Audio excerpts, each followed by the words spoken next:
This morning, with no settlement in sight, Ken Paxton's whistleblowers now prepare to take their case back to court.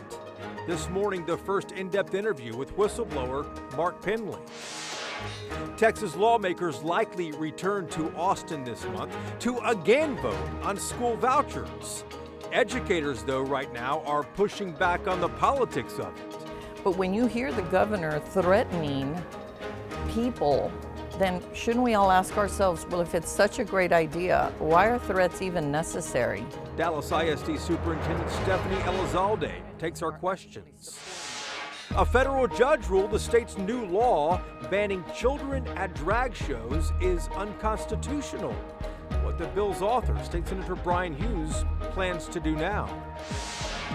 And Democrats launch an online petition to recall Dallas Mayor Eric Johnson, County Chairman Kardal Coleman on where that could go, and the party's priorities heading into 2024. Inside Texas Politics with Jason Whiteley starts now. Good Sunday morning on this first day of October. Lots of political headlines happening this weekend here. Ken Paxton has to sue the state if he wants his $50,000 in back pay. You know, Paxton was suspended without pay for almost 4 months after being impeached by the House. The Texas Senate acquitted him, but the state comptroller said Paxton is not entitled to be paid while out of office because taxpayers were paying an interim attorney general at the time. Paxton's office threatened a lawsuit. The comptroller said, let the court decide. The state's new law banning drag shows is unconstitutional. According to another court, a federal judge found Senate Bill 12 violates the First Amendment. The judge said the Texas law is too vague and things like cheerleading, dancing, even theater could be considered illegal under this law as it's written now. Republican State Senator Brian Hughes wrote the bill and said he would appeal to the Supreme Court if necessary. And Dallas Democrats want Mayor Eric Johnson to resign, something he says he will not do. But they say he deceived voters when he switched political parties 4 months after Democrats sent him back to City Hall for a second term. Dallas Democrats launched an online petition. More than 1,200 people have signed it so far, but Democrats need more than 97,000 Dallas voters to actually get a recall election for Eric Johnson. This morning, more than 100 school districts across the state are suing this state. The Texas Education Agency is changing how it grades districts and individual campuses. Districts welcome that, but the TEA says that districts must now meet these higher thresholds using last year's scores. That means A-plus campuses could now fall to a B or even a C. Dallas ISD is the largest district in the lawsuit, and its superintendent, Stephanie Elizalde, says this is an effort to discredit public education. Dr. Elizalde, welcome back to the program here. Let's start with the question, why? Why does the TEA want to raise the standards without telling districts the metrics that they're going to be judged against? Well, I think that's actually a two-part question. Why would the agency want to increase standards? Well, I think it's true all of us not only support, we embrace higher standards, Jason. Right. I think it's the second part of your question that really leaves all of us with more questions, which is why the timing, why so drastic changes, and why is it an implementation that's retroactive? And districts are concerned they're going to drop an entire grade or two from maybe an A-plus district to a B or maybe even a C district if these new standards are implemented with previous year's data. Explain why that is such a big deal. Well, so let's take Dallas ISD, which is, who I serve. Right. And in that capacity, right now, Dallas is a B when we look at the previous year's ratings. We would drop an entire letter grade to a C. What message would that send? If your child comes home and usually gets a B and now gets a C, what do you think? You think they're doing better or you think they're doing worse? Well, obviously, you think they need more support. Yet, our STAR data are showing increases almost across the board. Aren't the letter grades supposed to correlate, not contradict, our actual student academic achievement? It sounds simple enough to give districts a year to implement these new metrics. What is the state saying on why they don't want to give districts a year and want to judge them against previous years? Yeah, we really haven't gotten a response to that question, quite frankly, when we ask why now. And So I, like many citizens, are left to ask ourselves, does the special session have anything to do with the timing? And the special session is on education here in October. School vouchers is what's going to be on the special session, the main thing in the special session. How much is politics at play here? You kind of suggested that right there. Well, I think I have to go beyond a suggestion because I don't think there are any coincidences. I think this is it's strategic, and I think it's very well planned. I also think it's not fair. I also think it's wrong. I absolutely think that there is some concerted effort to ensure that public schools do not look favorable. Now, don't get me wrong, Jason. We have a lot of work to do. We do have too many students that aren't on grade level. And again, I and many, if not all of my colleagues, we embrace higher standards and we are working to get there. So evaluate us just on that number. Are we getting more kids on grade level than we've ever had before? And the answer is yes, that's happening throughout the state. How again are our student outcomes increasing and yet our letter grades would be decreasing, and it would be happening when there's a special session to have public dollars go to private schools? Special legislative sessions in October. It's going to be about school vouchers is the primary thing there. Rural Republicans have stopped this in years past. Governor Abbott now threatening to campaign against those rural Republicans if they defeat it again. Have you heard whether there are votes now in the House of Representatives to pass school vouchers? We are still optimistic, cautiously, but optimistic that our rural friends are going to stay tough with their rural superintendents and those communities. Are you guys counting votes? Absolutely. But when you hear the governor threatening people, then shouldn't we all ask ourselves, well, if it's such a great idea, why are threats even necessary? What does that say about what our communities are actually supporting? I thought all of this was about the I in ISDs, independent school districts, because those are supposed to be reflective of community values. And it's clear that there's a great deal of support for public schools. So let's keep funding public schools. Dr. Elizalde, we appreciate the time. Thank you, Jason. All right, now to a distinction that Texas leaders really don't like to discuss. Our state has the most people without health insurance in the entire country. This year, it has gotten worse. Almost 900,000 Texans have lost Medicaid since April, and now there's a backlog of applications. It's overwhelming the system. Ian Mitra is the senior managing editor of the Texas Tribune in Austin. Ian, good to see you again. This really has advocates worried with another 900,000 now without health care here. What is the ripple effect? Yeah, when you're looking at this, and this is about applications for Medicaid, the state's health insurance system for qualifying children, recent mothers, and some disabled Texans. With the pandemic, there was a kind of a hold on letting anybody drop out of the program, and that hold kind of stopped in April. So a lot of folks were kind of released from the Medicaid program, including some who advocates say were released wrongly because of procedural issues. And that's having a ripple effect because, the same state employees, the same computer systems that are handling these backlogs of applications for Medicaid are also addressing issues like SNAP, food assistance for qualifying Texans as well. And there's about 3.5 million Texans overall who are eligible for SNAP benefits. Right. And so many of them are not getting properly into the system. And that's kind of creating some problems and concerns. I want to ask you about the Friday ruling from the Texas Supreme Court saying the whistleblower lawsuit can move forward. How big of a deal is that? I mean, it's big, and it's interesting how quickly it moved forward. On Monday, the whistleblowers held a news conference basically saying they were proceeding to seek the Supreme Court of Texas approval to move forward with this case, which is in a Travis County court. And the Supreme Court ruled pretty quickly on this. Right. So, what's going to happen? We don't know the specific dates, but it's very clear that, this trial is moving forward and that Ken Paxton, Ken Paxton's legal issues continue. It is another one for him indeed. I am back to you in a moment. Thank you. Coming up next, will Paxton pay? After his acquittal, Paxton still owes $3.3 million to the whistleblowers he fired from his office. Whistleblower Mark Penley gives us his first in-depth interview on why that settlement could grow if this goes back to court. And Democrats launched an online petition to recall Dallas Mayor Eric Johnson. But is it anything more than symbolic?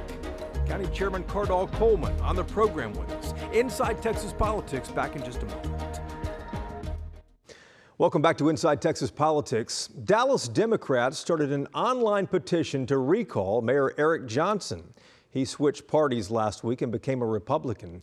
Democrats say that Johnson tricked Dallas voters to win a second term.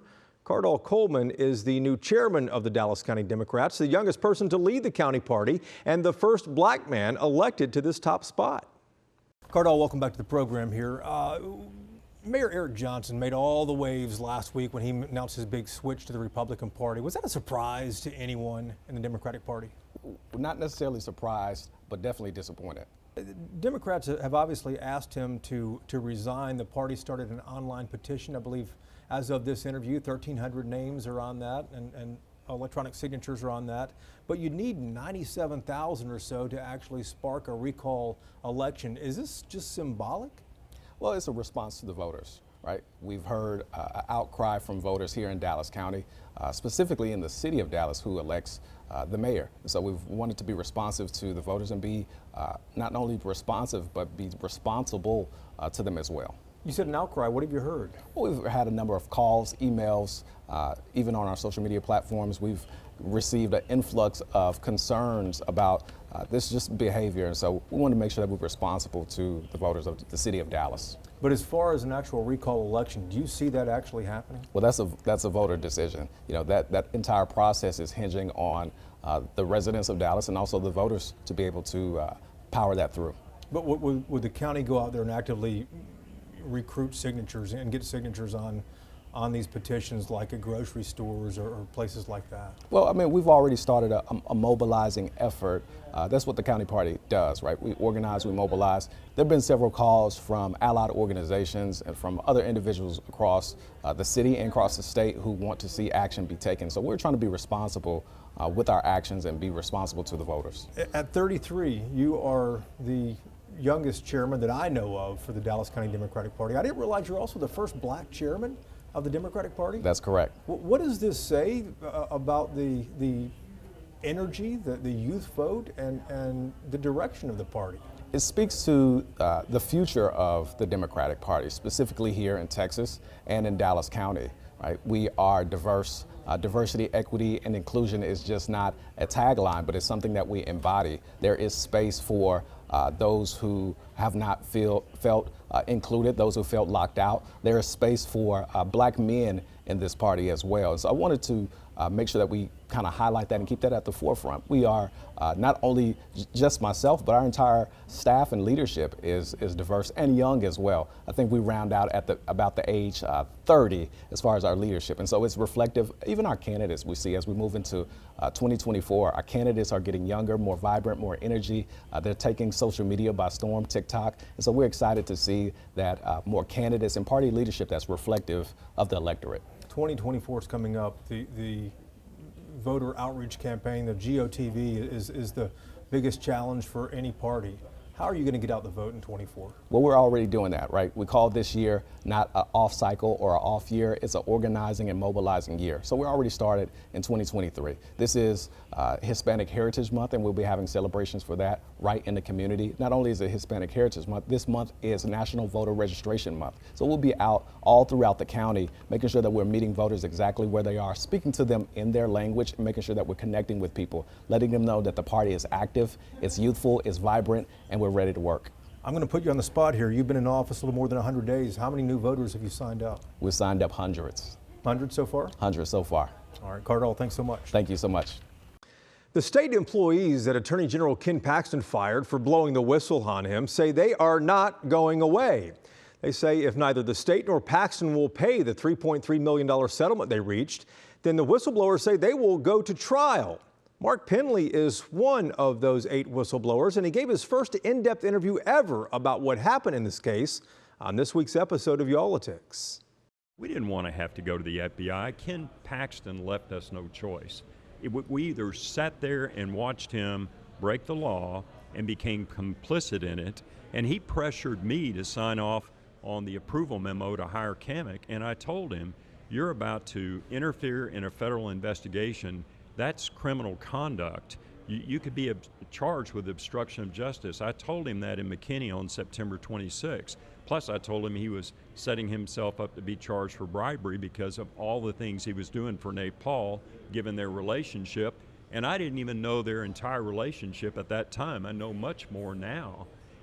And so one of the things, one point I want to make, and then I know you're trying to ask a follow-up, is even though we got a political result in the Senate proceeding, I am grateful to the House, and I'm glad that proceeding occurred, even though he wasn't removed from office, because evidence was developed and made public. Mark, in addition to the $3.3 million, you and the other whistleblowers also want a public apology from the Attorney General for calling you all rogue employees.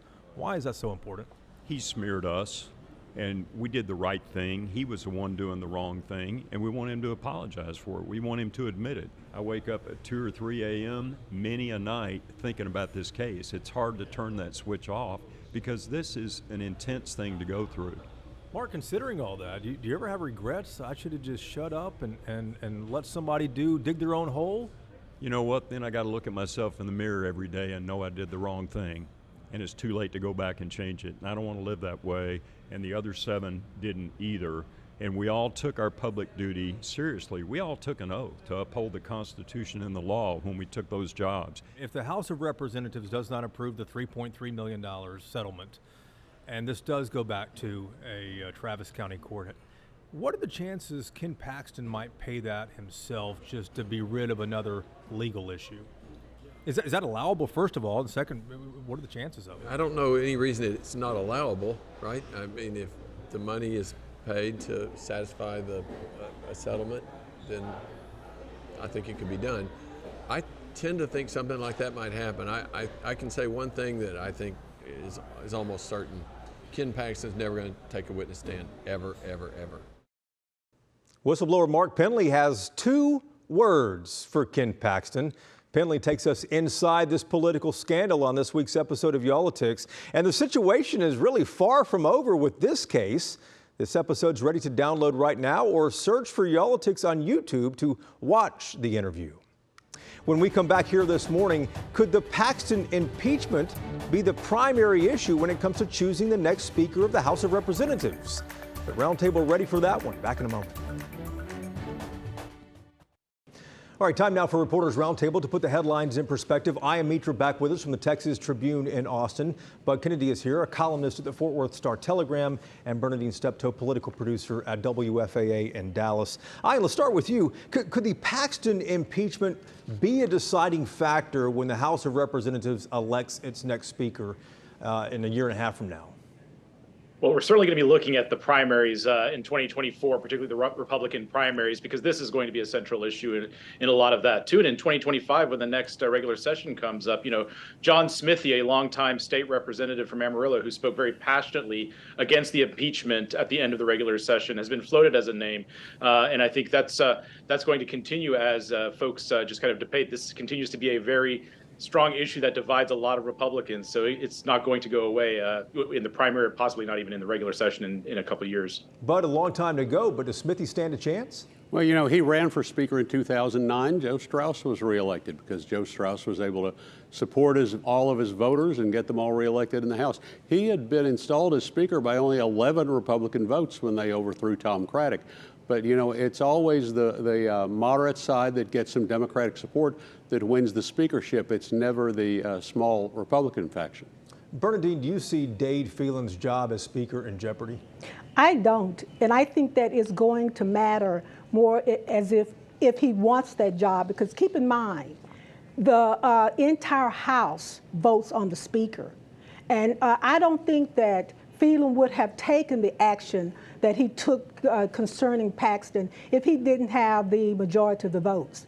And I don't think that he's going to have that as a pushback. Now, we'll see what happens ongoing the next few months in terms of how he reacts, especially the special session. Right. But I don't think that Phelan has a problem being Speaker if he wants it.